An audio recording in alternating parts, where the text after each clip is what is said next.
Hello there, and hi, I'm Josie, and welcome to the Book Corner.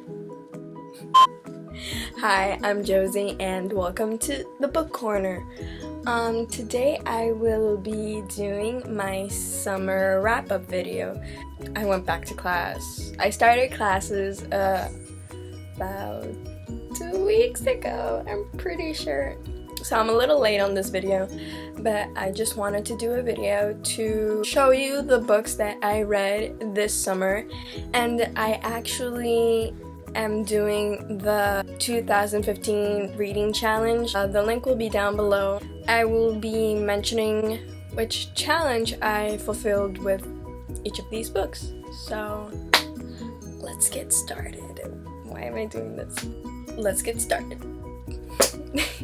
The first book that I read this summer was The Heir by Kiera Cass, and I actually did like this book. The challenge I did with The Heir was a book published this year.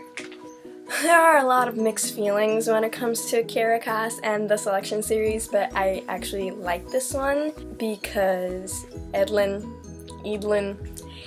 character is very different from America's, and while America was more down to earth, Edelyn is. The book is basically about how Edelyn is America and Maxon's oldest daughter, and she is in line for the crown. She's going to be queen. New rebels have surfaced in the kingdom, and Maxon and America find that it's a very good idea, apparently, to host another selection with their daughter. And she doesn't want to have this selection, but she goes on with it because, well, you just have to read it. No spoilers, you'll just have to read it. The next book I read was The Queen, and The Queen, it's an ebook. It follows the story of Maxon's mother when she was in the selection with Maxon's father. The Queen, her character, I did no challenge with The Queen because it's very short. It's not actually a book. The next book I read this summer was The Geography of You and Me by Jennifer E. Smith.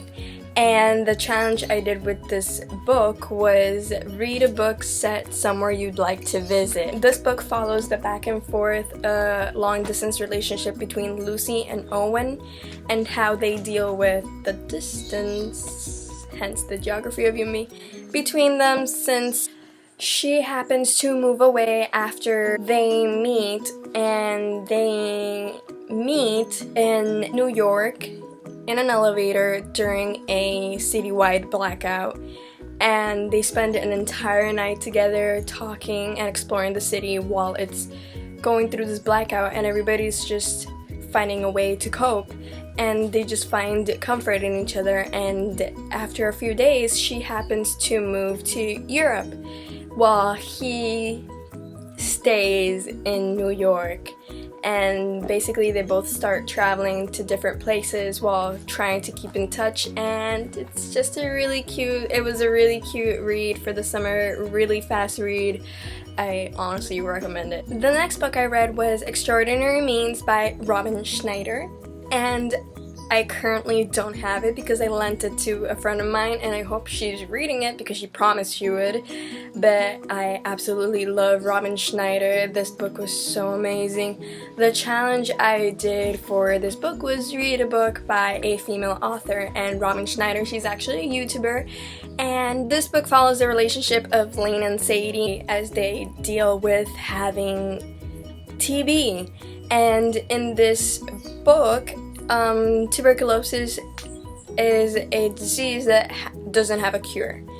And while all these teens are dealing with TB, there's a group of friends around Sadie that happen to decide that instead of dying, they're going to live. And they're all in a boarding school, and all these kids are sick, but Sadie befriends Lane and lets him in her group, And basically it's a very cute story about finding yourself and dealing with hardships and heartbreak, and it was so good. It's so good, guys. You have to read it. It was just so good. The next book I read was Harry Potter and the Sorcerer's Stone by J.K. Rowling.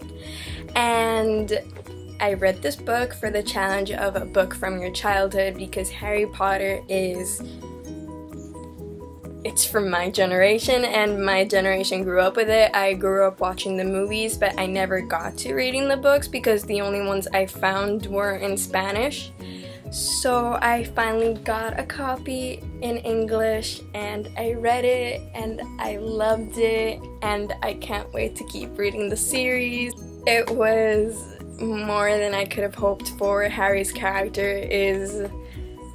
I just love this book. I read this book because I was going to the Wizarding World of Harry Potter in Florida and Universal Studios and Islands of Adventure, and oh my god, I fangirled so much! It was just like the movies, and it was perfect, and it was more than I could hope for, and I actually got a wand. I got a wand! Look at it! Look at it! I got Dumbledore's wand, and it was a little bit pricey, but I felt like it was worth it. It was pretty worth it because around the park there are certain medallions where you can stand on, and if you do the motion on the medallion, you can make a spell happen anywhere, Diagon Alley or Hogsmeade, and it was really fun and totally worth it, and I loved it. I loved it. Honestly, I recommend that if you're going to go to the Wizarding World of Harry Potter, you should read the books so you can feel the feels.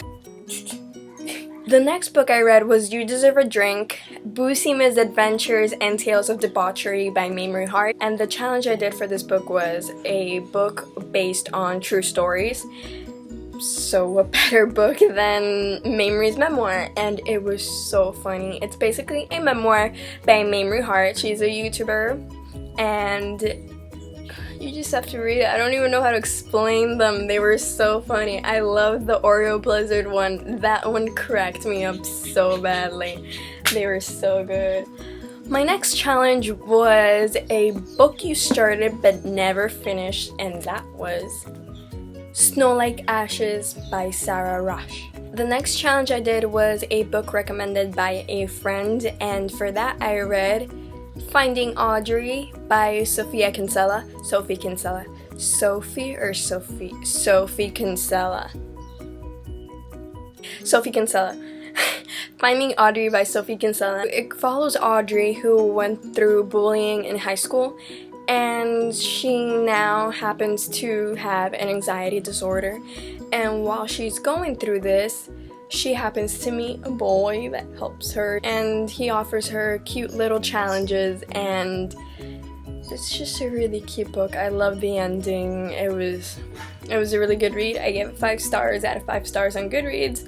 I read A Court of Thorns and Roses by Sarah J. Maas, and I absolutely loved it. That book was perfect. It's one of the best books I've read, whereas Sarah J. Maas been all my life. Why did I just discover her now?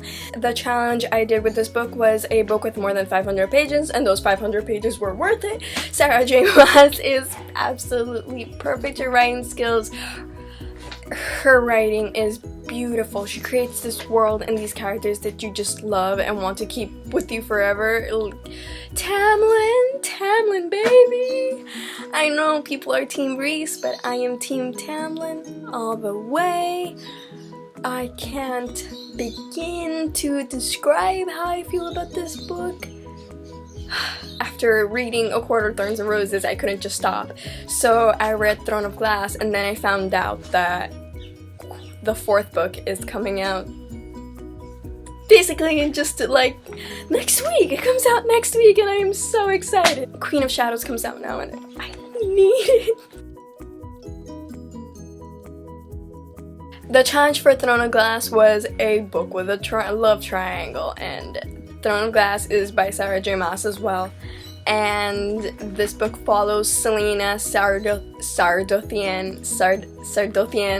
Selena Sardothian is taken by the prince to fight in a competition to become the king's champion, and if she becomes the king's champion after fulfilling about a couple of years of duty, she can be free. And she accepts it, and a lot of things happen, and read. The other book I read was A Crown of Midnight by Sarah J. Maas, and I will not give the description of Crown of Midnight or Heir of Fire because basically I feel like I'm going to spoil it for you if you haven't read Throne of Glass. But the challenge I did for Crown of Midnight was a book from an author that you love that you haven't read yet, and I fell in love with Sarah J. Maas after Court of Thorns and Roses, so I have to keep reading. And now Queen of Shadows comes out, like I said earlier. But me persuading you to read. The next book I read was Heir of Fire, and the challenge I did for this one was a book by someone under 30. I can tell you that that is my favorite book by her so far from the Throne of Glass series. That ending though. I am Team Dorian, Dorian forever. I am sorry, Kale can go away. And the final book I read was Assassin's Blade by Sarah J. Maas. I am officially ready for Queen of Shadows to come out. And the challenge I did for this book was a book with short stories. And this book follows Selena Sardothion's life before she went to the salt mines and how she got there. And Sam, why? Sarah J. Maas makes you love these characters, and then just read. So those are the books I read this summer, a total of 13, and I am very proud of myself. I actually read a lot this summer. Some books were actually pretty long, but I'm so proud because those books were so good, and I am so happy, and I can't wait for Queen of Shadows to come out. And Queen of Shadows actually comes out September 1st, so very soon. Thank you for watching. I hope to see you next week. I am currently a little bit busy with college and everything, but I am trying to film as much as possible. And stay tuned for my next video. Thanks for watching. Bye!